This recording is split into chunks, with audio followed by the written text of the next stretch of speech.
Last week I promised to roast the supplement industry, but then I found out strength myths didn't just fool gym bros. They killed 100 million people. Wars, genocide, nuclear standoffs. Here are 5 strength myths that ended civilizations. Number 5. Greece built its identity on Spartan supremacy.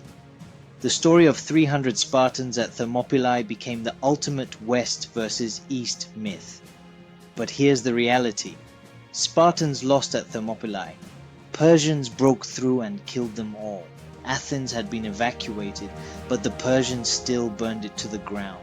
Yet their stand at Thermopylae delayed Persia just long enough for the Greeks to regroup. That's why it became legend. Ancient sources don't describe Spartans as unusually large. Modern estimates put them around 5'6" to 5'8". The brutal agoge training system killed many boys before they reached adulthood. Thebes crushed Sparta at the Battle of Leuctra in 371 BC that ended Sparta's dominance in Greek warfare. So what's the consequence? This strength myth became the foundation for civilized West versus barbaric East narratives. That narrative lasted 2,500 years. Modern Greece uses Spartan imagery for tourism and national pride. The movie 300 made over 450 million euros globally. The myth survives because it's profitable, not because it's true. Ancient history, right? Wrong. Strength myth number 4 helped justify genocide in the 1900s. Number 4.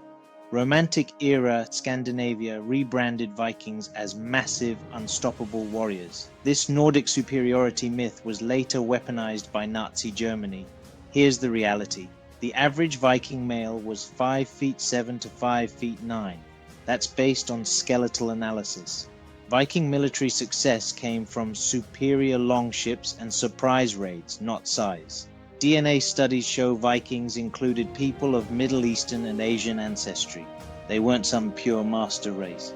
Modern Scandinavians' height comes from 20th century nutrition and healthcare, not Viking genetics. The consequence? In the 1800s and 1900s, this became Nordic race theory.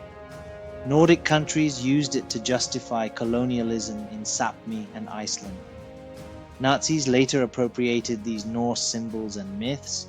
They didn't invent them, but they twisted them into propaganda. The SS plastered Norse imagery everywhere. Hitler praised Nordic racial purity in his speeches. This strength myth became part of the ideology behind the Holocaust. Okay, but Asia had an even deadlier warrior myth. Number 3. Japan built its 20th century empire on the samurai legend. Warriors with superhuman discipline and loyalty. The Bushido Code supposedly proved Japanese superiority over everyone else. But the reality tells a different story. During the Tokugawa peace, from 1603 to 1868, most samurai were bureaucrats and poets, not active warriors. The strict Bushido Code was formalized around 1900 by nationalist writers like Nitobe Inazo, not by ancient fighters.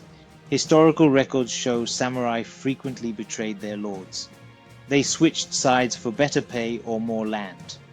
Real samurai fought primarily on horseback with bows, not in honorable sword duels like the movies show. They were disciplined, yes, but also political, poetic, and deeply human.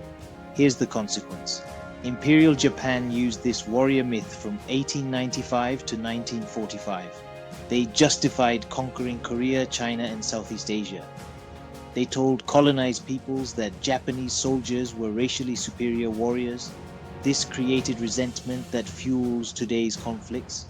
Comfort women disputes between Japan and Korea.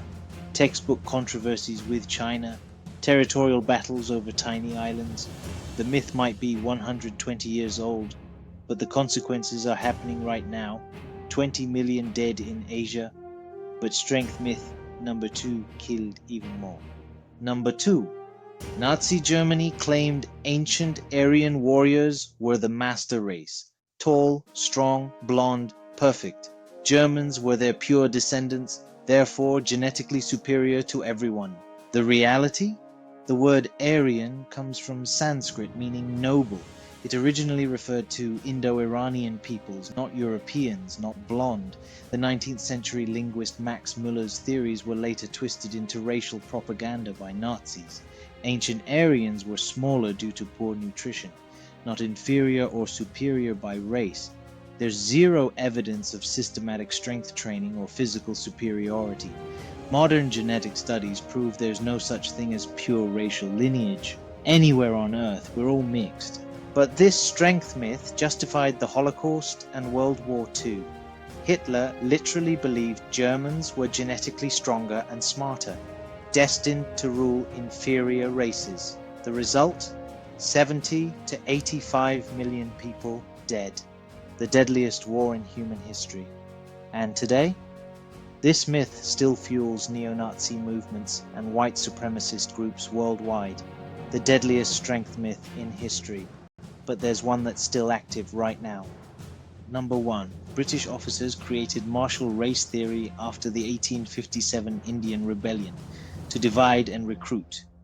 They claimed certain ethnic groups were genetically superior warriors, Sikhs, Gurkhas, Pathans, natural-born fighters. After 1947, both India and Pakistan adopted versions of this strength myth. Here's what's actually true. There's zero genetic basis for this. Military effectiveness depends on training, equipment, and strategy, not ethnicity. Modern science proves no ethnic group has genetic advantages in combatability. But this myth didn't die after independence, it evolved. Indian media sometimes portrays Pakistani soldiers as converts who lost their warrior spirit. Pakistani propaganda claims Islamic faith makes their soldiers superior fighters.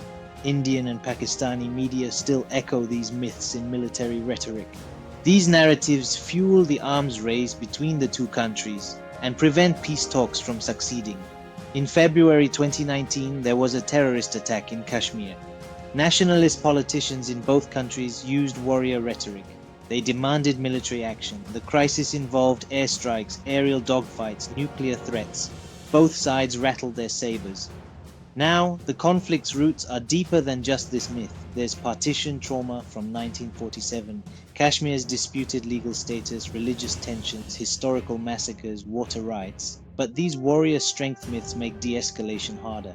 When both sides believe they're naturally superior fighters, compromise feels like weakness. Negotiation feels like surrender. Right now, today, 340 nuclear weapons sit between two countries. Countries partly divided by a Victorian strength myth. A Victorian strength myth that could still end the world. Strength myths killed 100 million people.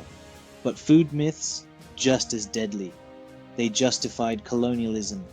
Next week, I'm exposing how Europe's spice obsession enslaved continents and how breakfast myths were created by a cereal company.